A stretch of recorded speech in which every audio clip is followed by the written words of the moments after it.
Far away in Africa, the Prime Minister now cutting his trip even shorter. On the back foot, he'll return home for an emergency session of Parliament on Wednesday as the scandal escalates. Fallout from the shock resignation of Britain's top police chief, Paul Stephenson, is stacking more pressure on David Cameron.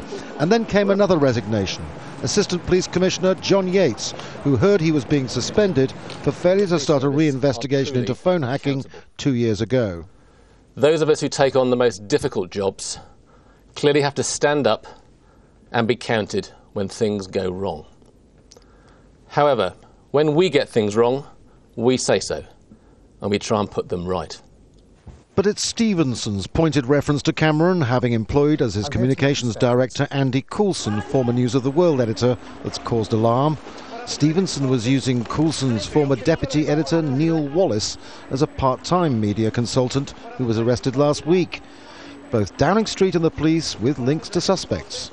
Smelling political blood, opposition leader Ed Miliband is comparing the two situations, questioning the Prime Minister's judgment again.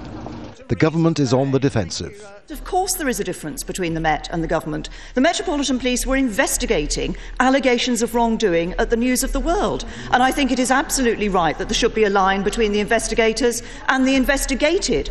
Politicians here, police chiefs not far away at New Scotland Yard, media executives, journalists, all slugging it out. Where will it end? Well, there isn't really one in sight right now, as the international media prepares for Rupert Murdoch's big day before the Commons Select Committee on Tuesday.